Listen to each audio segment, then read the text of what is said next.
Գյումրու քաղաքապետ Վարդան Ղուկասյանը 2 ամսով կալանավորվեց։ Հայաստանի հակակոռուպցիոն կոմիտեի օպերատիվ հետախուզական վարչության կողմից ձեռնարկված մեծածավալ օպերատիվ հետախուզական միջոցառումների եւ գաղտնի քննչական գործողությունների արդյունքում փաստական տվյալներ են ստացվել Գյումրու համայնքի ղեկավարի եւ գլխավոր ճարտարապետի կողմից նախնական համաձայնությամբ կաշառք գումարներ պահանջելու եւ ստանալու դեպքերի վերաբերյալ։ Նախաձեռնված քրեական վարույթի շրջանակում 8 անձ ներառյալ համայնքի ղեկավարի նկատմամբ կայացվել են հանրային քրեական հետապնդումներ հարուցելու եւ ձերբակալելու մասին որոշումներ։ Դատարանն այսօր կասեցրել է Ղուկասյանի լիազորությունները որպես քաղաքապետ։ Այս պարագայում նրա պարտականությունները ժամանակավորապես առաջին տեղակալի վրա են դրվում։ Սա նշանակում է, որ Գյումրին կղեկավարի Ղուկասյանի առաջին տեղակալ Ավետիս Արաքելյանը, որը քաղաքապետի փեսան է։ Բացարձակ ինչ է, շատ լավ գիտեք ինչ ասացնյակների։ Ժողովուրդ ջան, ես շատ լավ գիտեմ ու շատ լավ սրա մասին ասում եմ։ Գտեք։ Համար են հարցնում, լիքը կոռուպցիոն մեխանիզմների համար են հարցնում, Անիֆի համար են հարցնում, որի պատասխան Իրանք չեն հարցնում, Անիֆի համար իրանք չեն հարցնում։ Իրանք այդքան ուղեղ չունեն, որ Անիֆի համար հարցնեն։ Անիֆի համար մենք ենք հարցրել։ Այդ նույն իրավապահ համակարգը, որ հիմա գնացել է Վարդանիկից է հարցնում, այդ նույն իրավապահ համակարգը գնացել Անիֆի համար է հարցրել, որ այն բանը Աննա Գրիգորյանը բանը մատի փաթաթան սարքած օրը մեջ Անիֆ են ասում, դա այդ նույն իրավապահ համակարգի արածն է։ Այն որ հիմա ասում եք անմեղության կանխավարկած, երբ որ խոսքը վերաբերվում է Վարդանիկին, օй անմեղության կանխավարկածը մարդու իրավունքները դեն, բայց Անիֆի ժամանակ այդ նույն բաները չեք ասում։ Իմ դեպքում այդ ամեն ինչ տարբեր է ձեզնից։ Գիտեք ինչի, որտեղ չէ, մի վարքյան, ժողովուրդ ջան։ Իմ ու ձեր տարբերությունը, ձեր քաղաքական այն ուժերի, որոնց որ դուք սատարում եք, տարբերությունը հետևեն։ ուժի չեմ սատարում, իդենտություն։ Լավ, Արթուր Վանեցյանը լավ է Արթուր։ Արթուր Վանեցյանի հետ ինչ կապ ունեմ ես։ Լավ, հիմա Եղած էր Սուրբ Գևորգ, մենք չկապ ունեմ, ես է իմանամ։ Լավ։ Ասենք օթում բանաներ։ Եղավ, Տիկին Ջեբեջան։ Դե տան չափանը գուցե, բայց ինչև է, թողեք ասեմ այդ տարբերությունը որն է, հետո Փայլակ ջան։ Տարբերությունը այն է, ժողովուրդ ջան, որ իմ համար տարբերություն չկա առանձնապես։ Եթե ինչ որ մեկը փողա լափել Անիֆում, ուրեմն ինքն է պետքա պատժվի։ Եթե ինչ որ մեկը փողա, երբ որ բոլորը Ոնց է արագանում, դա ենք ասում։ Գնում է։ 8 տարի է դատերը, բա այն մնացած գործերի հետ կապված, որ դանդաղա գնում է, խի չեք ասում։ Ուր էր գնում։ Դե բա այն ասենք նույն մարդը դատվում է մի 4-5 հատ գործով, այն երկու գործինը դանդաղա գնում, մեկինը արագ է գնում։ Այդ սկսել եք բողոքել, որ գործերն արագ են գնում, ժողովուրդ ջան։ Ես որ բայց գործերը արագ չեն գնում, երբ որ մենք ենք դատի տալիս ձեր իշխանության աջակիցներին մեզ վիրավորելու, զրպարտելու համար, այդ գործերը քնած են։ Եկեք վիրավոր։ Կրթվում է այդ վիրավորը։ Երեք նայել եմ ձեր բանը, ռեպորտաժը հենց Գյումրիից։ Ֆանտաստիկ էր, այն որ այնտեղ ինչ որ չգիտեմ ինչ շայկա էր հավաքված, հա, ուղիղ եթեր էր, բաներ, տենց ասում եք, ինչ եք ասում վա։ Շայկա չի, գյումրեցիներ են, ընտրողներ են, քաղաքացիներ են, 3 միլիոն վարչապետերից են։ Սիրելի գյումրեցիներ, ես վստահ եմ, որ դուք այդ կիսակրիմինալ բանդայի, այդ ոստիկաններին ամենավերջի սեռական բնույթի հայհոյանք տվող կին կոչվածների եւ մնացածի այդ բանը ներկայացման կարիքը չունեք եւ դուք շատ տարբեր եք ու Գյումրին մեր մշակութային մայրաքաղաքն է, իսկ այդ քֆուրչի, չգիտեմ ինչ զանգվածը ժողովուրդ ջան ձեզ չի ներկայացնում, հավատացած եղեք, ես դրանում վստահ եմ։ Հոկտեմբերի 21-ին նորին Սուրբոծություն Տեր Գարեգին երկրորդ ծայրագուն պատրիարք եւ ամենայն հայոց կաթողիկոսի հայրապետական տնօրինությամբ կարգալույծ է հռչակվել Տեր Արամ Քահանա Ասատրյանը։ Տնօրինության համար հիմք է ծառայել Արագածոտնի թեմի առաջնորդի զեկուցագիրը եւ Հայաստանյաց Առաքելական Սուրբ եկեղեցու Մայրաթոր Սուրբ Էջմիածնի պարգևների շնորհման եւ Կարգապահական հարցերի հանձնախմբի եզրակացությունն առ այն, որ Տեր Արամ Քահանա Ասատրյանը հրապարակային ելույթներով ու հայտարարություններով վարկաբեկել է հայ եկեղեցին, թեմակալ առաջնորդին եւ ծառայակից եկեղեցականներին։ Անտեսելով թեմակալ առաջնորդի հորդորներն ու հրահանգները հարատևել է կարգազանց ընթացքի մեջ։ Վերջին 1 ամսվա ընթացքում պատարակներին կամայականորեն զեղչել է ամենայն հայոց կաթողիկոսի եւ թեմակալ առաջնորդի անունների հիշատակության հատվածը, այդ քայլով ըստ էության իրեն դուրս դնելով եկեղեցուց։ Երիցս համարել է ներկայանալ հանձնախմբի նիստերին շրջանցելով վերջինիս հեղինակությունն ու իրավասությունները, նաեւ իր անարգալից վարքագծով դրժել հնազանդության ուխտը։ Կարգալույծ եկեղեցականն այսուհետ կդասվի աշխարհականների շարքին Ստեփան Ասատրյան ավազանի անունով։ Ստեփան Ասատրյանը ասել է, որ շարունակելու է մնալ Հովհաննավանքում։ Եթե չեմ սխալվում, կարգապահական հանձնախումբն է հաստատում կարգալուծությունը, որից հետո ներկայացնում է ամենայն հայոց կաթողիկոսին, իսկ ամենայն հայոց կաթողիկոսը կարծես վավերացնում է այդ ամենը։ Նշված է ամենայն հայոց կաթողիկոսի տնօրինությամբ։ Տնօրինությամբ շատ լավ, իսկ եթե կարգապահական հանձնախումբ է, մոտավորապես պատկերացնեմ, որ դատարանի դեր է ստանձնում, իսկ որևէ մեկ դատարանում զարմանում եմ, ինչու է դատ ընթանում, եթե հայցվոր կամ պատասխանող կողմերից մեկը այնտեղ ներկա չէ։ Սա էլ այն դեպքում, երբ որ այսօր առավոտյան ես այդ կարգապահական հանձնախումբին նամակ եմ ուղարկել, որով որ իմ համաձայնությունն եմ հայտնում, որ կգամ ու ներկա կլինեմ այդ հանձնախումբի, այսպես ասեմ, նիստին, որտեղ որ իմ հարցը քննարկվելու էր։ Բայց դուք չեք գնացել նախկինումներից եք։ Նախկինում ուրեմն եղել են հրավերներ, 2 այլ հրավերներ եւս եղել են, եւ ես ուրեմն աշխատանքային էթիկայի կանոններից ելնելով խնդրել եմ իրենց, որ լուսաբանեն իրենց հրավիրելու նպատակը, որ չի նշվել, թե ինչ նպատակով են ինձ հրավիրում եւ որից հետո երկրորդ նամակն է եկել, ես դարձյալ խնդրել եմ, որ էթիկայի նորմերը պահենք, վերջապես եթե պետքա ես դատի մասնակցեմ, կանգնեմ Ատյանի առաջ, ես նախորոք պետքա իմանամ, թե ես ինչի համար եմ դատվելու, իսկ պատասխանը, որ կգաս տեղում կիմանաս, կգաս այնտեղ կասես։ Եվ այս կերպ նաև ես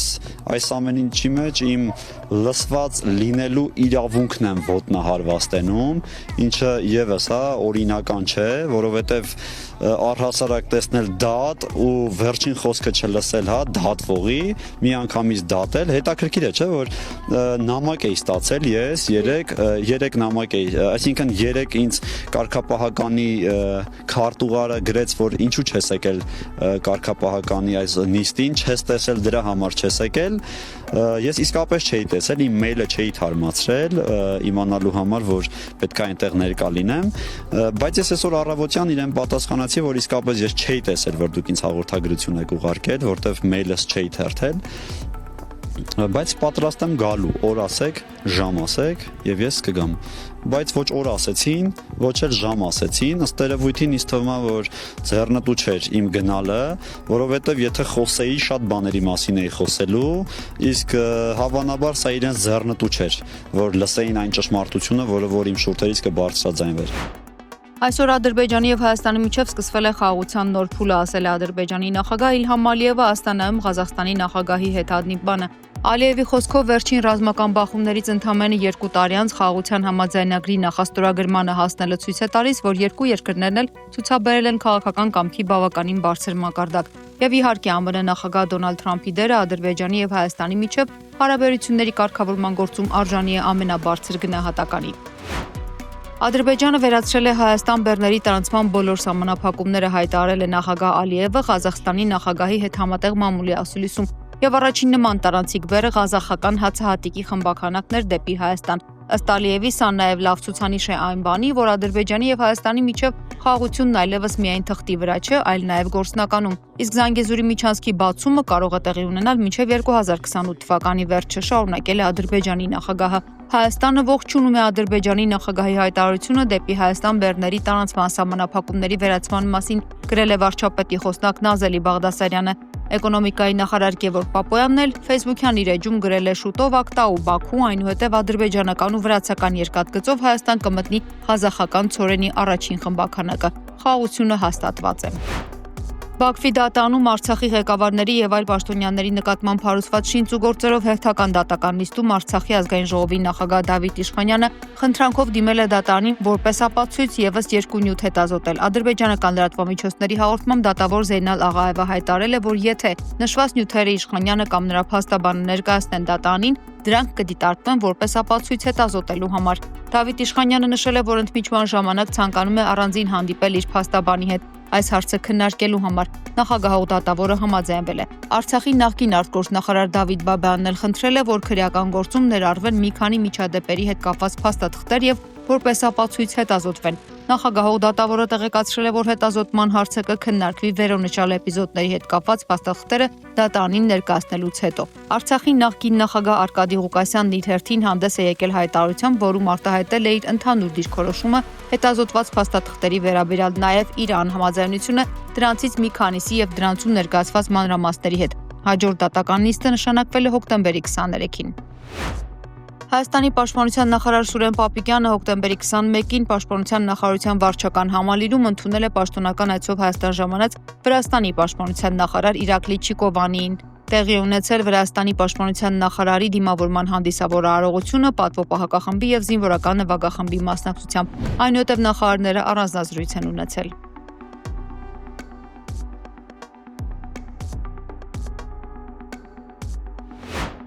Հաջորդ տարի ձմեռային զորակոչից սկսած պարտադիր զինվորական ծառայության ժամկետը Հայաստանում կարող է կրճատվել, բանակ զորակոչվածները կծառայեն 1.5 տարի, եթե ազգային ժողովն ընդունի պաշտպանության նախարարության հեղինակած նախագիծը։ Սիրելի հայրենակիցներ, վստահաբար տեղյակ եք, որ պաշտպանության նախարարը խորհրդարանական գործընկերների հետ քննարկումների արդյունքում օրենսդրական նախաձեռնություն էր դրել շրջանառության մեջ, որով առաջարկում էր Հայաստանում ժամկետային զինվորական ծառայության ժամկետը 2 տարվա փոխարեն սահմանել 1.5 տարի։ Ի սկզբանե նախատեսված էր, որ այս կարգավորումը ուժի մեջ մտնի 2026 թվականի ամառային զորակոչից,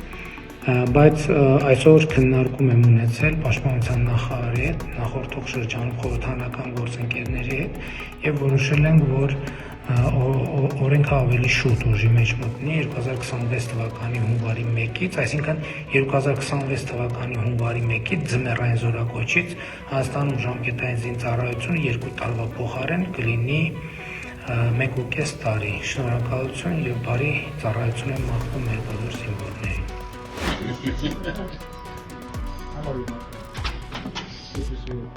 Ժնևում անցկացվող միջխորհրդարանական միության 151-րդ վեհաժողովի շրջանակում հանդիպում եմ ունեցել Ադրբեջանի խորհրդանի նախագահ Սահիբա Գաֆարովեի հետ, գրել է ԱԺ նախագահ Ալեն Սիմոնյանը։ Կողմերը երկուստեք ողջունել են Վաշինգտոնում ձեռք բերված պայմանավորվածությունները եւ հարաբերությունների կարգավորման ուղղությամբ իրականացվող քայլերը։ Ընդգծվել է կառուցողական երկխոսությունը շարունակելու կարեւորությունը։ Երկուշաբթից բողոքի ավելի լայնածավալ ակցիան իրականացնում հայ վարորդները Բագրատաշենի անցակետի մոտ շուրջ 250 բեռնատար է կուտակվել, մուտքը բաց է միայն մարդատար մեքենաների համար։ Բեռնատարների վարորդները պահանջում են Ռուսաստանի հետ համաձայնության գալ, որպեսզի գոնե մինչև ուրբաթ հնարավորություն ունենան անարգել մուտք գործել Ռուսաստան եւ առանց արտաքսման հնարավորության վերադառնալ Հայաստան։ Նույն պատկերն է նաեւ Բավրայի եւ Գոգավանի անցակետերում։ Վարորդները պատրաստ են բողոքը շարունակել այնքան ժամանակ, քանի դեռ կառավարությունից հստակ պատասխան չեն ստացել։ Հայաստանի Հանրապետության կառավարությունը պաշտոնապես դիմել է Ռուսաստանի Դաշնության կառավարությանը, որպեսզի այվ առաջարկել է, որպեսզի 90 օրը իրենց ներքին օրենսդրությամբ սահմանված փոխարինվի 180 օրով։ Նախնական պետք է ասեմ, որ մենք ունենք դրական արձագանք, Ռուսաստանի Դաշնության գործընկերները համաձայնել են մեր մտահոգությունների հետ եւ իմ տեղեկություններով արդեն իսկ ներքին շրջանառության փուլում է Ռուսաստանի Դաշնությունում օրենսդրական նախաձեռնություն, որը հենց այդ խնդրի լուծմանն է միտված։